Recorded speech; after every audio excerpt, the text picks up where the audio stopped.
Hey, Dan Baldwin, the ICT Pro here. Today what we're going to do is we're going to show you how to use a 5-point checklist to get the fastest, most reliable internet for your business at the best price.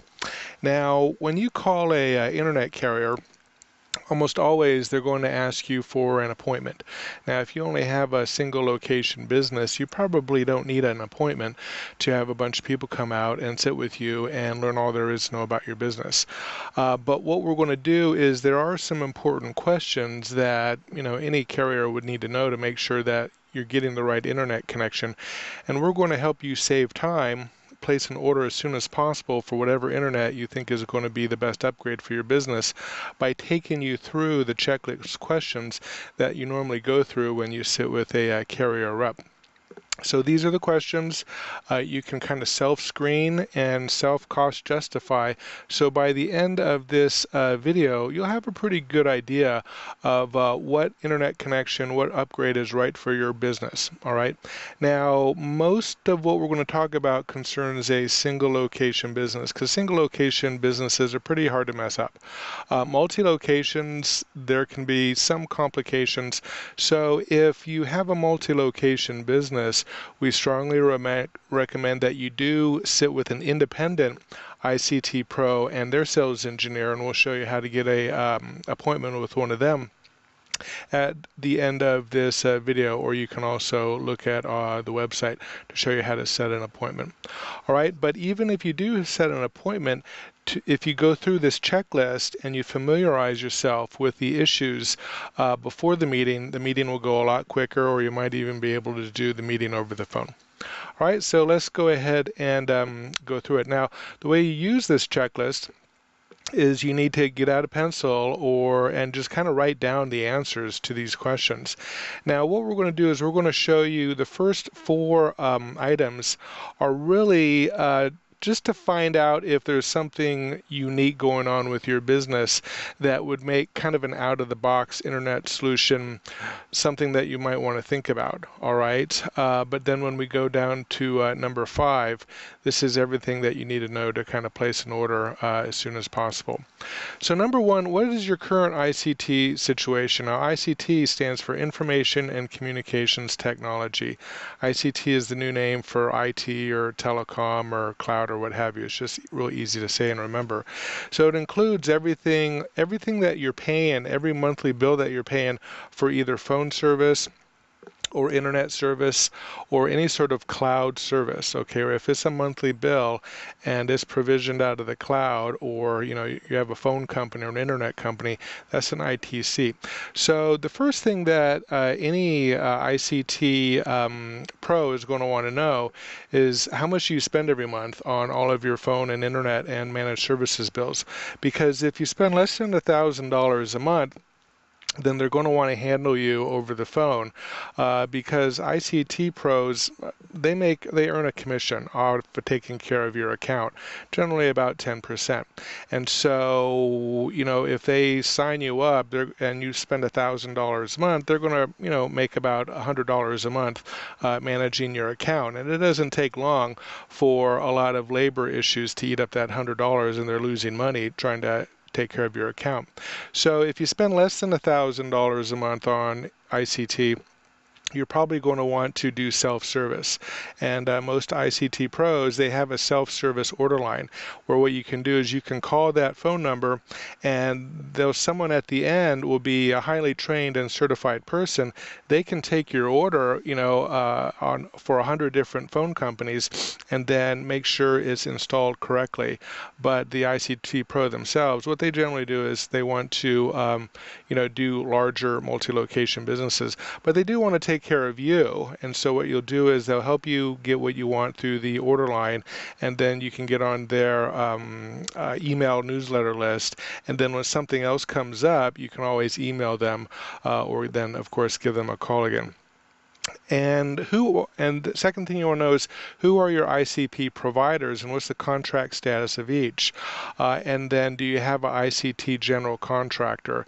Now, it's important to know the status of your contracts, obviously, because if you're in a contract right now and for internet or phone service and you've got another 12 months to go, then generally you really can't get out of those contracts unless you're upgrading with your existing service provider. Now, not all ICT pros help you renegotiate with your existing carriers, but some do. And what they'll do is they'll charge you just kind of a project fee or a set fee to help renegotiate. So if you do have a contract that you're stuck in with your carrier and you're not really happy about it, and the carrier says they can't really do anything about it, trust me, you can do something about it. Generally, what will happen with an ICT pro, they'll come in and they'll see you have a year left, but you want to do something now. And so if you sign a letter of intent with the ICT Pro that basically says, hey, in a year when our carrier contract's up, we're going to switch away, then what will happen is then they'll go more seriously start to negotiate with your ICT Pro to redo your existing contract, get better rates, and renew your contract so you won't really switch away at the end of 12 months, which your current carrier wouldn't really want you to do. But that is the one way that ICT Pro can help you renegotiate a poor contract now without ever having to switch. And as far as who is your general contractor, it used to be in the old days, there was just AT&T and pretty much all of your technology services came from one company. Now, more often than not, you have multiple ICT contracts with different phone companies, different internet companies, different cloud or managed services company. But there has to be kind of a general contractor who's in charge of all of that. All right, it might be a single consultant, it might be an integrator, it might be a value-added reseller that you do business with, or it might be your own IT director. If your IT director knows a lot about ICT, maybe the in-house IT director takes care of all that. Somebody really has to be in charge. You can't just pell-mell just order all these services and not have someone kind of in charge of making sure that it all actually works together. Now, ICT pros are really good at this. So what they can do is they can come in with their sales engineer, they can look at everything that you have, and they can put together a master plan. And you might not be able to get to what it is that you want for 6 months or a year, but at least if you have an ICT pro come in, they can offer consulting, bring in a sales engineer, an independent vendor neutral sales engineer, and they can put together a plan that over 6, 12, 18, 24 months will really migrate everything to a single sensible plan. You can have a multi-vendor solution and even get multiple bills, but have a single ICT pro managing all that for you. Unless, of course, you have a really hot IT director, and they, of course, can do that. A lot of IT directors do it, but they're counseled and consulted with an ICT pro. All right, now if you have someone else, a VAR or a different carrier, or someone who is your general contractor, you're going to want to let the people that you're ordering your internet from know who that is, because they may have some questions about how to set that up. All right, so item number 2, what are the critical business applications? Trying to read my question. What critical business applications help you do what for whom? So your ICT pro or anybody that you're contracting with for internet services, they need to know, what do you do for a living? Who do you do it for? Who are your customers? And most important, what are the business applications that you have in-house that help you do what you do for your customers? Okay, if you have a critical business software application, is it still in-house? Is it in a server on your premises? Is it in the cloud somewhere? That's super important, because generally you need internet access, so you can either have that business application perform from the server on your premises or from the cloud. And if that application is latency sensitive, I mean it has to be lickety split all the time, that's something that your internet service provider is going to want to know, or ICT pro, because they can deliver you internet that goes to your premises or connects you to the cloud, but they need to know how quickly or how fast or how latency sensitive your business applications are. They want to know a little bit about the history of your business, who your customers are, and then, of course, the competitive advantages and weaknesses that you have in the industry. So for 2, A, B, and C, just note down what you would want any consultant or business partner to know about you, so when they make a recommendation, they're speaking and they understand exactly where you are in your business. Number 3, what are the business pain points, change requirements, and/or opportunity? Generally, people don't engage in upgrade conversations unless they feel something is broke, or they're feeling some sort of pain, or there's a pending change requirement. Maybe you're moving your business, or you've acquired another business, or another business has acquired you, or you're merging, or you see some competitive opportunity. Maybe one of your competitors is taking advantage of business communications technology, and you want to glom onto that same competitive advantage. So these are the things that you want to let the internet service provider know, so they have that in the back of their mind when they're making a recommendation of one solution or another. Again, what's going badly that you want to fix? Is your business moving, expanding, or contracting? If you're selling off half your business, then clearly maybe you don't need all of the capacity that you have. A lot of businesses still have old, MPLS networks that worked well, 5 or 10 years ago, but they're super expensive, super slow, and you may not need them anymore. So if you're contracting, make sure your ICT pro or the person that you're contracting with knows that. And then, okay, what are your competitors doing? What are you trying to emulate? Let them know that as well. Number 4, what do you think you want to do and by when? When we're meeting with business decision makers, they'll tell us what they think they want, but in their mind they've already decided which way they think they're going to go, and sometimes they'll bring ICT pros in just to kind of confirm for themselves what it is that they think they already want to do. If you already know what you want to do, go ahead and just tell the ICT pro or the person that you're consulting with on an internet order right up front, because generally, business decision makers don't want to be talked out of what it is that they've already decided to do, but at the same time they do want to hear from a consultant, am I about to make a bad decision? So if you know what you want to do, let them know straight up front, because quite frankly they'll tell you up front whether they think that's a good idea, and they can get on with their day. All right, and then you get some, free consulting. What plans and proposals have you already discussed, and with which providers? I mean, if you've already signed a letter of intent, let the people know. All right. If you have a favorite vendor, let them know. Most ICT pros or order lines, I mean, they'll tell you really quickly what your thoughts are. They just don't want to have their time wasted. And finally, what do you see as your drop-dead decision and upgrade installation deadlines? If you have deadlines that you need to have something installed by, you need to lead with that information, because even though everything is in the cloud, it's not really a flick of the switch that's going to give you what you want. Wireless internet, it can be installed quickly. Other internet services can take 90 days or more if construction is required. So, and the time clock for installation doesn't even start until after you've already signed a contract. So, and not even that, the clock doesn't actually start on the day that you sign the contract. The clock starts on the day it's accepted. So you sign it, it goes to the internet service provider. It has to be credit approved. People have to finish their box of donuts. So if you've got deadlines, make sure you lead with that right away.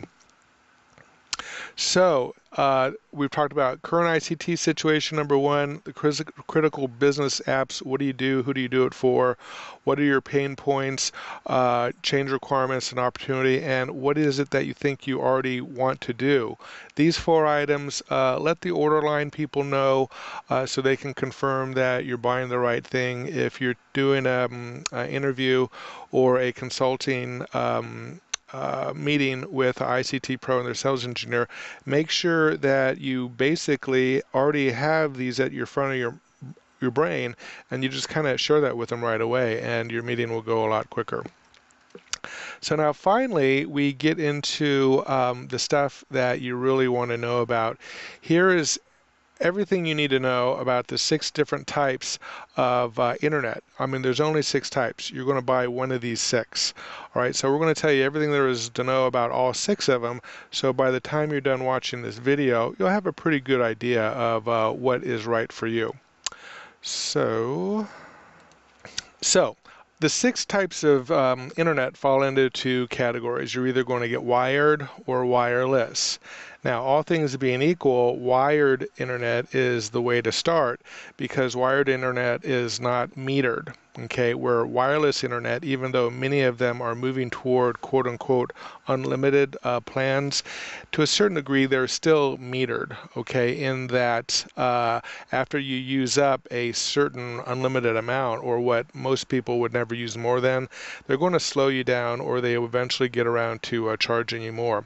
You know, as a matter of fact, even wired internet, if you use too much of it, an infinite amount, they will get around to charging you because the internet service providers, they actually pay for the bandwidth, but most people don't ever use it all up. So generally, you're going to want to get a wired internet connection, and then a wireless is going to be a backup. But the wireless, if your business does not just use a ton of internet, which is mostly video or images, if you don't use a ton of bandwidth, then wireless, I mean, maybe you want to make wireless as your primary and then a landline as your backup. So let's talk about the 3 types of wired internet. Okay, the first is fiber internet, and fiber is always going to be your top choice because it's the fastest, it's enterprise grade, it's synchronous, meaning the download speed is equal to the upload speed, and if you're in what we call a lit building, or you're just across the street, or fiber goes right past your building, it's just the way to go because it's super cheap, super awesome, very low latency, it's fiber optic, it's glass, and you just can't get better internet than fiber. So find out if you have that fiber, get a quote, and if you're in a what we call a lit building, there might be 2 or 3 fiber providers that can provide service to you. Now, if you can choose 2 or 3, then you'll find a fiber provider that may, if you have multi-locations, provide service to all the different locations. It's rare, actually, though, that a single fiber provider is going to be able to provide equal service to all of your businesses. Sometimes it happens, more often than not it doesn't. So get the best fiber prices that you can get for any of your locations and write them down, but don't contract immediately, even though it's probably the best deal. You want to look at the other 5 because the other might be more flexible. A fiber, if you're in a lit building, you can probably get a low-term contract because it's already there. I mean, they can turn you on, turn you off, so you can usually get a pretty low-term commitment if you're in a lit building. Now, if fiber is down the street and they have to do construction to get to you, you're going to want to find that out because if you're signing a long-term contract for your building and you're going to be there a long time, pay a little bit extra to get fiber to you because ultimately it'll be the best internet and the cheapest. The second type of wired internet is cable internet. Okay, now cable is what they call coax. It's a best effort service, and it's what we call asynchronous because the download speed is almost always more than the upload speed. I don't know why that is, it just is. So like the starter package from Comcast will be 50 by 10, meaning 50 megs down, 10 megs up, which is pretty good. And for most businesses that are just doing simple internet stuff, it's an awesome connection. Now, when they say it's best effort, in my experience, 90% of the time it works just fine. Okay, 10% of the time it doesn't work as good as you would want it to, but it's so super cheap that you don't really complain, and even if you do, they don't really care because it's best effort service. If you want 99.9 service, then you have to buy fiber. All right, that's just the way it is. But for most businesses, coax is really just fine, especially if you back it up with a wireless failover. All right, what else about coax do you need to know? That's about it. I mean, generally, coax, of course, is offered by a cable company, and because of the way cable is regulated, you're only going to have access to one cable coax service, all right? Whereas you might have multiple fiber providers in your building, you only have one cable provider, all right? So whatever it is, that's it. Take it or leave it. Now, the next third type of internet is what we call copper internet. It's the old phone lines, copper twisted pair. So the phone lines, as we know, they brought in, it's a twisted pair, and I think you get two. No, a single twisted pair is a DSL line, and a DSL line, it was before coax, but it's still asynchronous. So a DSL line, you might get 8 megs down and 1 meg up, or something like that. DSL used to be, more expensive, 150 bucks a month. Anymore, if you can still get DSL or if it's offered, it's usually because nothing else is available. You're really far out from any sort of central office. But, DSL, from what I've seen, most of it is going to be under 100 bucks a month. So it's a good deal if you can get DSL. And DSL is from your phone company, and most any ICT pro will be able to go into their portal and let you know whether or not you can get DSL.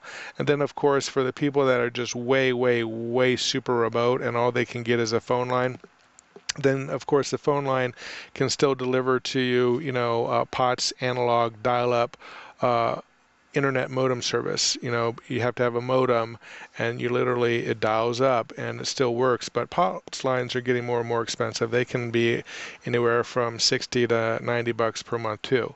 So those are your three different types of wireline internet. We call this terrestrial internet because it goes through the ground. All right, it's not generally subject to tornadoes or ice storms or things like that. So your wired internet is terrestrial. It's usually pretty solid. If you want it guaranteed, you get fiber. Best effort, you're going to get coax. And DSL is kind of almost the emergency internet, the phone service, until the FCC says they don't have to maintain the copper in the street anymore, will always be available for your phone lines. And so, if it works for you, get it while you can. So now that we've talked about the three types of wired internet, we're going to talk about the three types of wireless internet. The first type is fixed wireless. And fixed wireless is what we call a point-to-point line-of-sight service. It works just as well as a fiber connection, but what you need to do is someone needs to climb up onto the top of your building, and they install a dish. It's a little bit smaller than a DirecTV dish, but instead of pointed up at the sky, it's pointed straight across to another tower, a couple of miles away. And so it's provided by a fixed wireless provider. They can provide speeds of anywhere, pretty much the same as fiber, anywhere from, they'll start you out at 10 or 20 megs and go all the way up to the gig. In my experience, fixed wireless is awesome when you can get it. They say, oh, well, it can be interfered with by thunderstorms or lightning or what have you. I haven't really seen that myself. Once you get it dialed in, if it's a good internet fixed wireless provider, it's rock solid.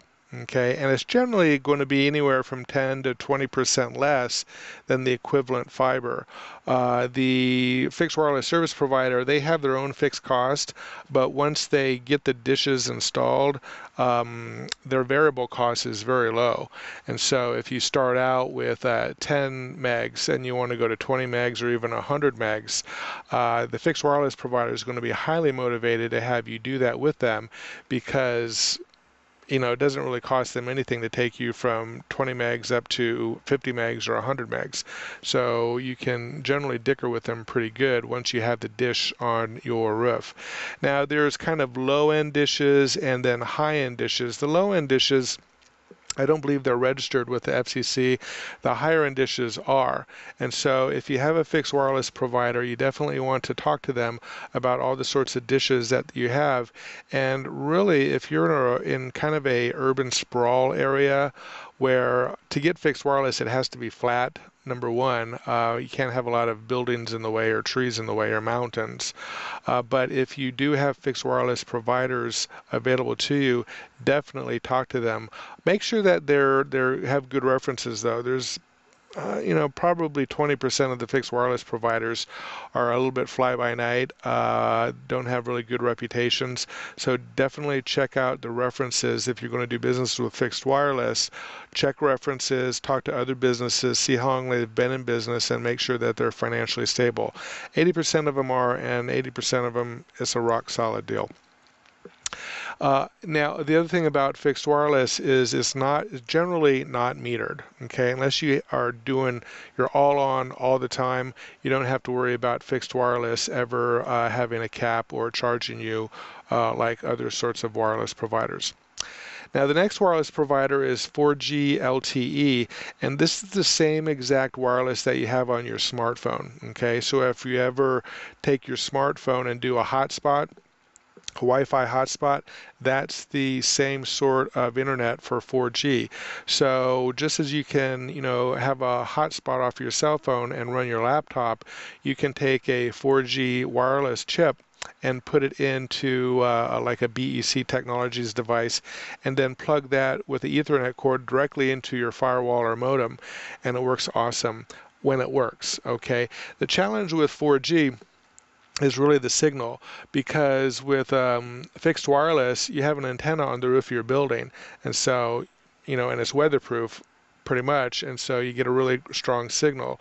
With 4G, though, generally the box that you're plugging into your firewall has an internal antenna, just like your cell phone does, and so if you're thinking about using 4G, and 4G can be really good if you've got a good strong signal, what you want to do is get an AT&T smartphone and get a Verizon smartphone, go into wherever your computer room is, and see how many bars that you have on your smartphone for either Verizon or AT&T. If you've got at least 2 bars, it'll work. Even 1 bar might work, but 2 or 3 bars is where it'll be fairly trouble-free, and you can go ahead and try it out. AT&T, Verizon, whichever has the strongest signal. Now, if you don't have a strong signal, there are wireless providers, and your ICT Pro can put you in contact with them that can rig up a special antenna. So you can put a 4G antenna on the top of your building and then snake the cable down to the device with the 4G chip in it that goes into your firewall.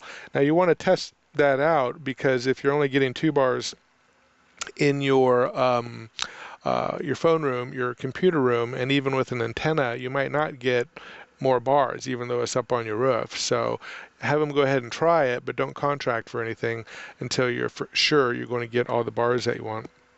And at the very end, we'll show you how to do a stress test to make sure whatever it is that they're promising you, you're in fact getting. Now, a couple of things to note about 4G internet is it is asynchronous, in that your download speed is going to be 2 or 3 times quicker than your upload speed. So you need to know that. And the other thing that in the past, 4G has mostly been for failover, so your firewall will always be set up to where the primary is either fiber or coax, and then what will happen is if that primary fiber or coax goes out entirely, then it'll fail over to the 4G, which is really good. But otherwise, the 4G isn't really being used, because a lot of the failovers 4G accounts are only like $60-70, but they only come with 1 gig, so you don't want to use up that gig until you have to in a failover. But as more the 4G providers go unlimited, if you don't do a lot of bandwidth, you might want to do some traffic shaping, and one set of traffic goes over, all your FTP files go over your landline or your wired internet, and then maybe you put your voice over 4G. Believe it or not, if you've got a good strong signal, your VoIP phones will work just fine over 4G. And what else? Oh, and 4G is also usually the top choice if you've got internet kiosks someplace, if you've got any sort of what we call M2M, machine to machine, or IoT, Internet of Things. Anytime you're trying to connect two pieces of equipment that don't use, voice, kind of like an old analog lines, 4G is an awesome choice. So go ahead and have your ICT pro put you in contact with a sales engineer that specializes in 4G, LTE, IoT, Internet of Things, or M2M, machine to machine. Now, the final and sixth type of internet is fast becoming very popular, satellite internet. Now, I know a lot of you are groaning. You tried satellite internet when it first came out a dozen years ago, and the latency was so slow. I mean, you clicked on a link on a website, and you had to count to 5 Mississippi before anything happened. It was like giving you brain cancer. Those are the old days. Those are gone. Now, there is still a little bit of latency because the satellite is, in fact, 22,000 miles up in space, but it's not the same latency that you saw before. All right, there's a lot of people using satellite now. They're broaching unlimited plans for people that aren't doing a lot of video. And the nice thing about satellite internet is it enables you to be in business practically anywhere in America. All right, now there's a couple places in the West where it's going to be slower, 5 megs down and 1 meg up. But if you've got a lot of patience, that works out just fine. So anywhere you've got electricity and a view of the open sky, southern horizon, you're going to be able to get satellite internet, and you can have your business anywhere. It's great for people that work remotely. Now, it doesn't yet work with RVs, okay? So it's a fixed installation.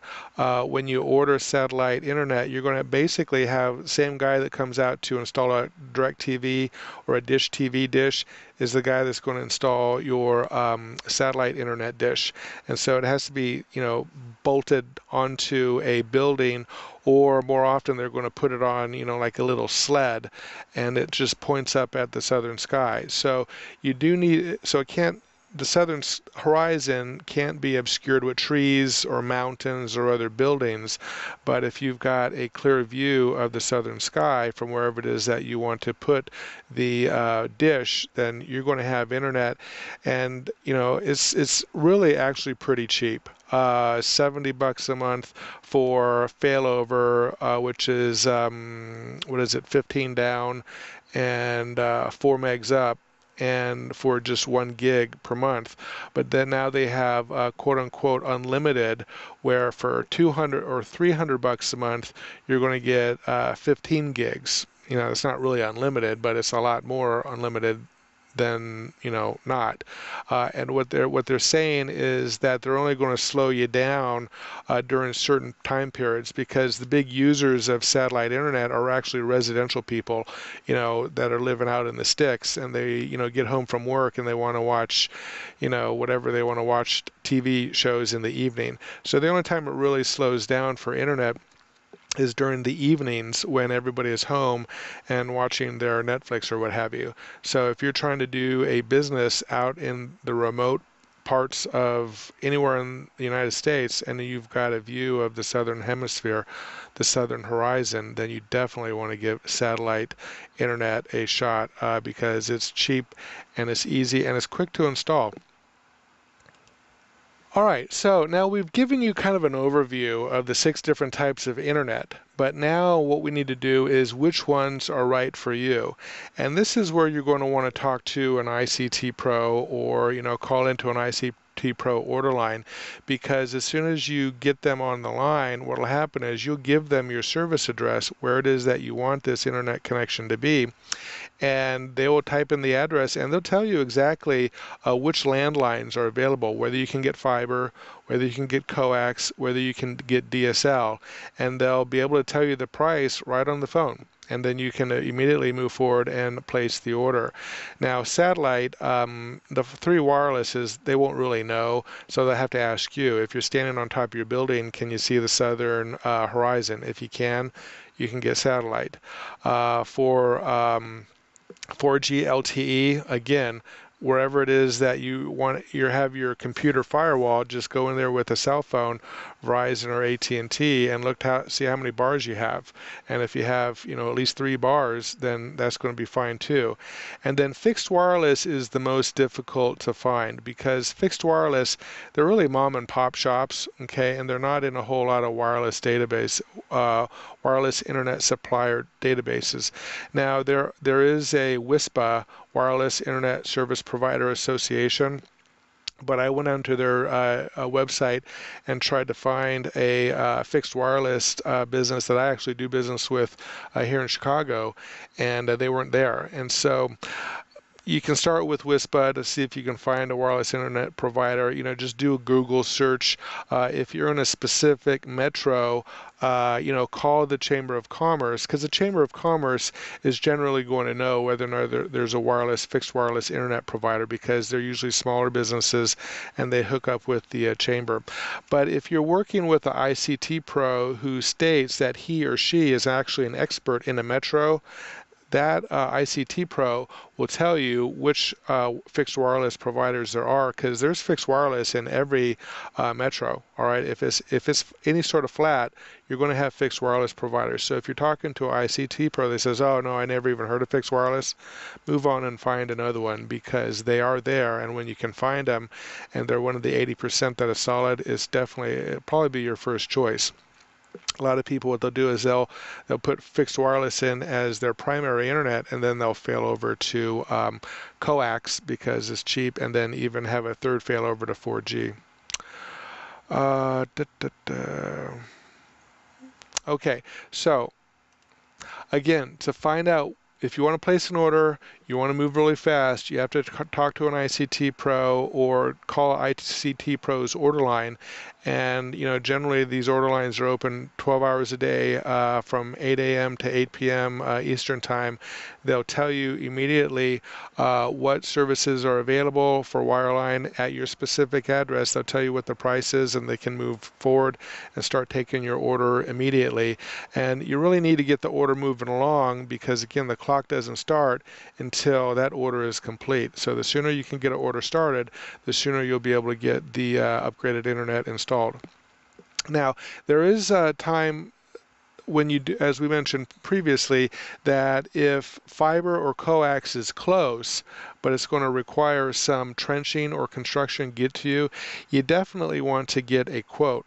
Now, unfortunately, the providers for fiber and coax, they're a little bit lazy, but rightly so. It costs them money to do a construction quote for you, because they have to put down their donuts, finish their coffee, and actually drive out to your service address and get out a pencil and a clipboard and figure out how much it's going to cost to actually trench out to your location.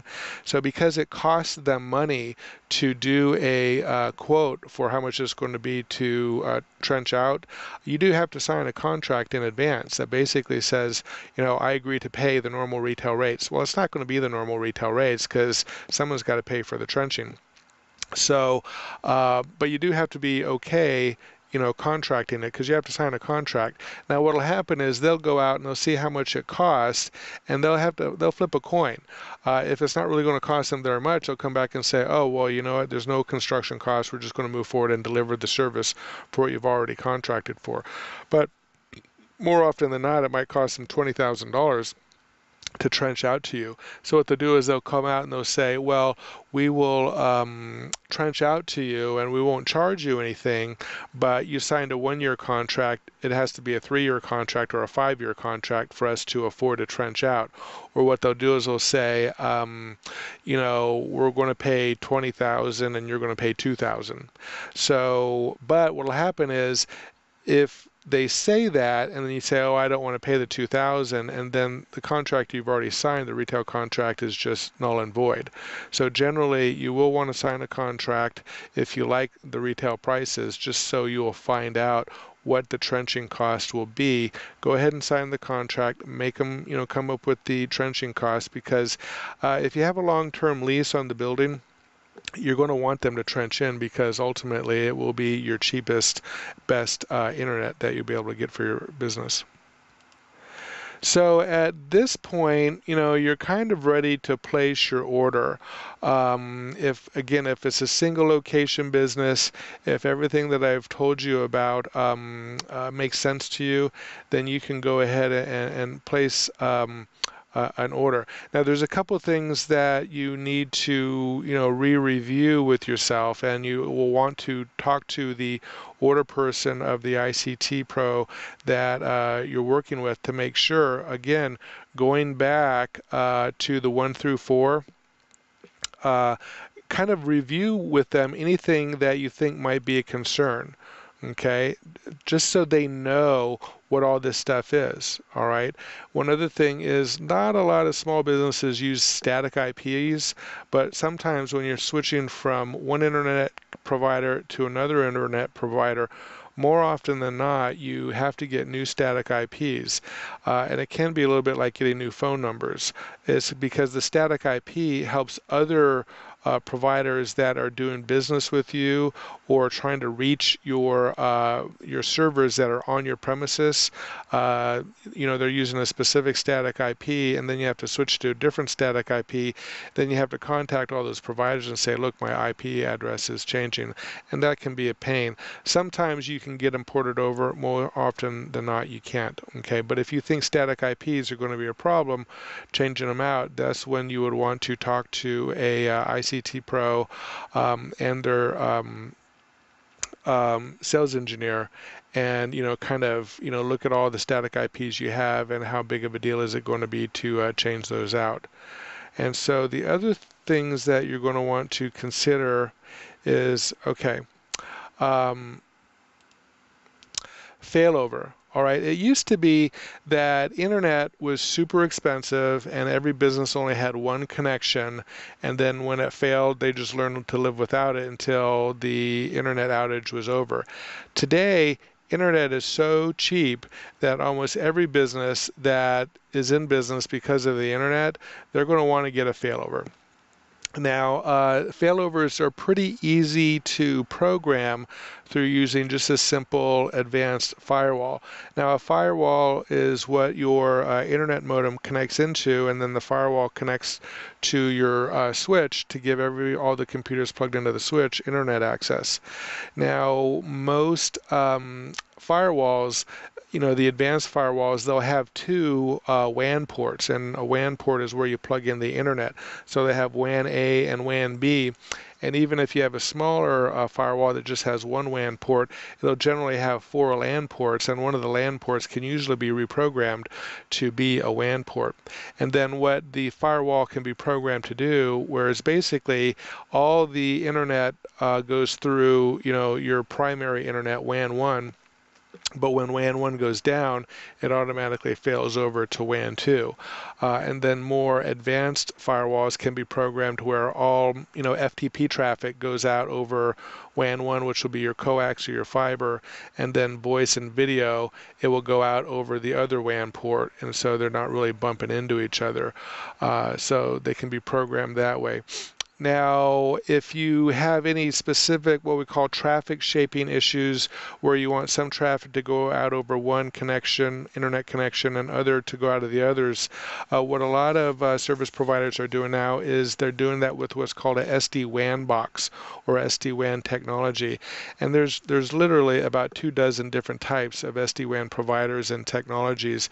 And so if anybody is talking about advanced firewall failover or SD-WAN, that's when you're going to want to get set an appointment with an ICT Pro consultant. He or she will pull in their sales engineer, and generally within about 30 minutes over the phone, then you can iron out all the proper ways to do a failover or bonding and acceleration using a firewall or SD-WAN.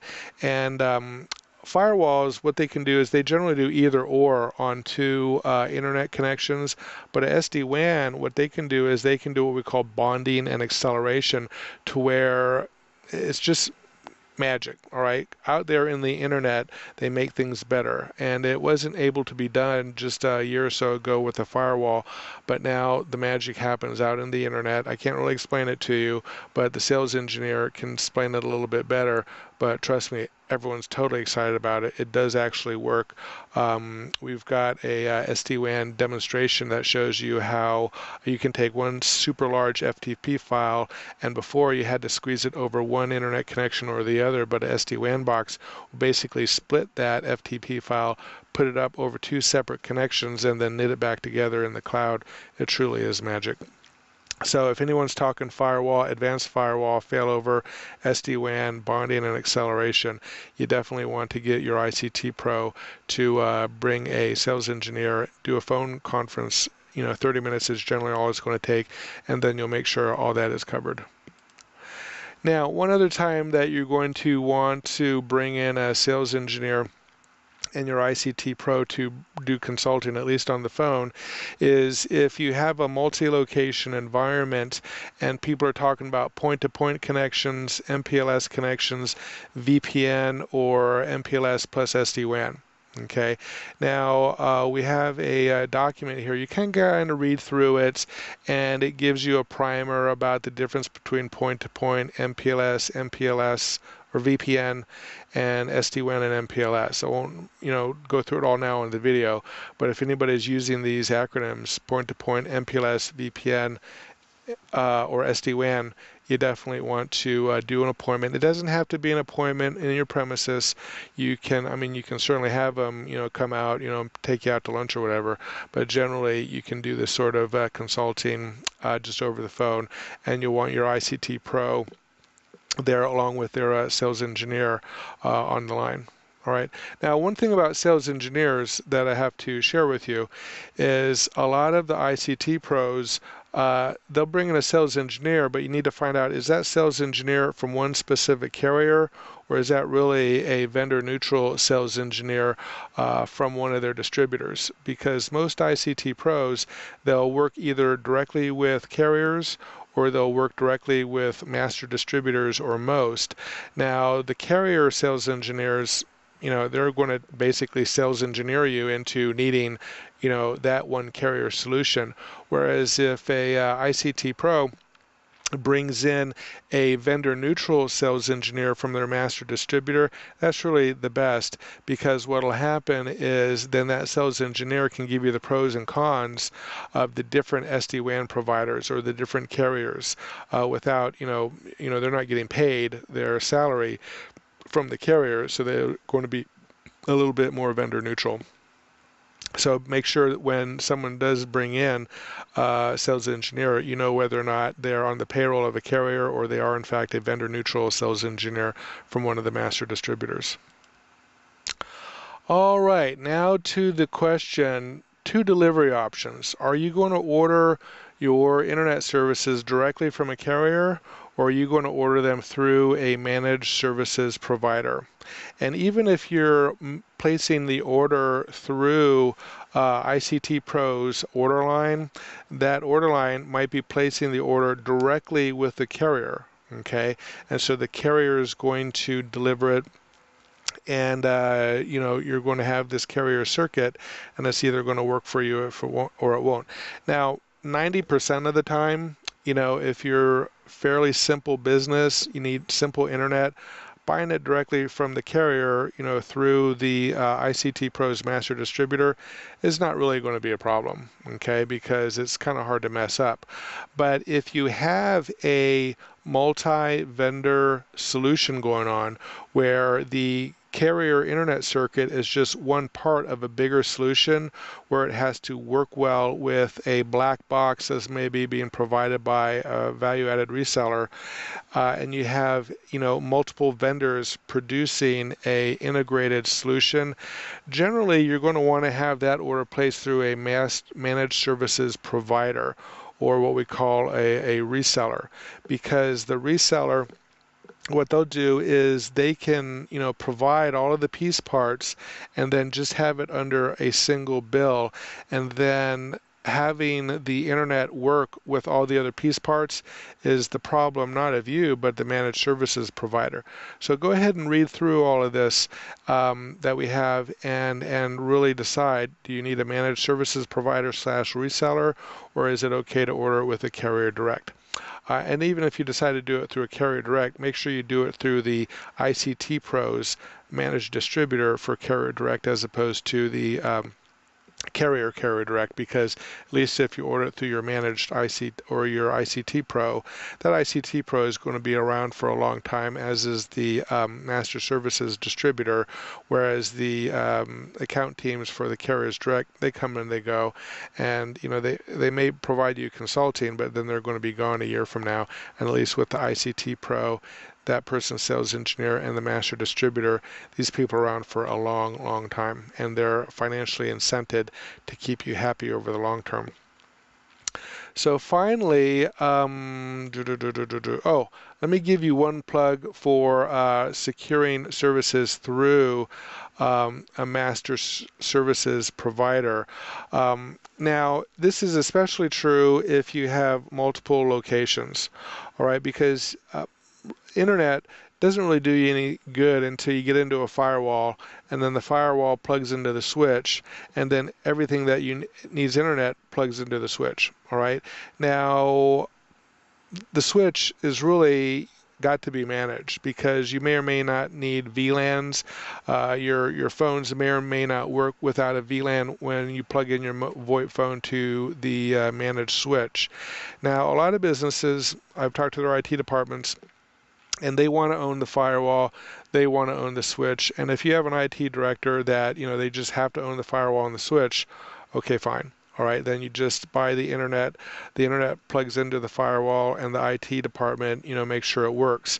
But for those companies where the IT director doesn't really care, or would prefer to have the firewall and the managed switch managed by the managed services provider, that's totally the way to go, because then you're not really contracting just for internet from carrier. You're contracting for a managed firewall and a managed switch, and so the service provider, the managed services provider, is basically guaranteeing that the internet is always going to work through the carrier, through the modem, through the firewall, all the way to the managed switch.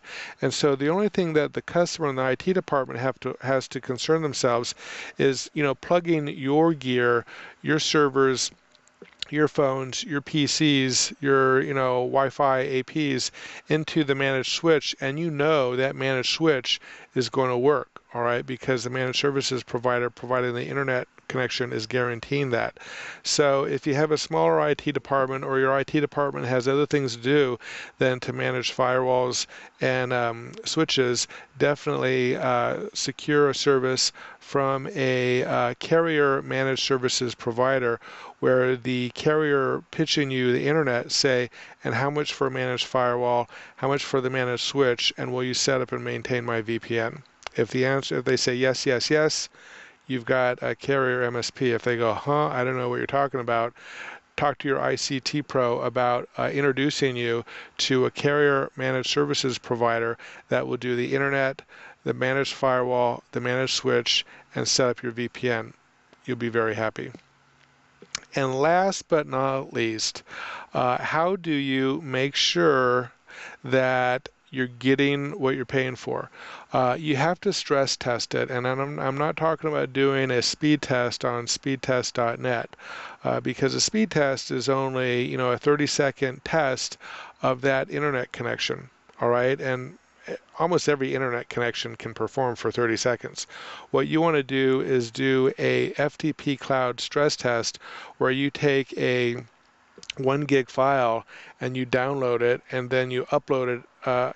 Basically download a 1 gig file and then upload a 1 gig file at the same time.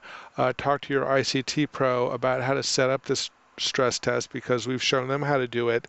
And then what will happen is you have a 1 gig file downloading at the same time a 1 gig file is uploading, so you're really maxing out that internet connection. And while those two FTP file transfers are going in opposite directions, then you also do a phone call. Okay, so if your internet connection and your firewall is set up to where you can be transferring 2 1 gig files and do a phone call at the same time, and then even, disconnect one of your two internet connections, and you don't lose your phone call, you don't lose your FTP transfer, then you're getting what you're paying for. All right, you've got a rock solid managed firewall, managed switch, managed internet connection, and you can go along doing your business of your company, serving your customers, without having to worry whether or not your internet is going to be there for you. So make sure that you do this stress test that we've talked about, 2 FTP transfers, a voice phone call, and then lose one of your internet connections to make sure you don't lose your FTP transfers, you don't lose your voice call, and then you're rock solid and you'll be totally happy. This is Dan Baldwin. I'm the ICT Pro, and hopefully this information will help you upgrade your internet, get you better internet service than you've ever had before for a very competitive price. You should be ready, if you're a single location, to go ahead and place an order directly through your ICT Pro's order line. If you're a little unsure, you still want to get a double check. Most of the time when you call into the ICT Pro's order line, you'll be talking to someone that can give you, a little bit of consulting. They'll answer your questions. They're all trained and certified. But if you're still not sure, go ahead and request an appointment with your ICT Pro for a little bit of 30-minute consulting over the phone or in person, and then have that ICT Pro bring along a sales engineer. But make sure you understand whether or not the sales engineer works for the carrier or they're truly a vendor-neutral sales engineer. Thanks a lot. Good luck.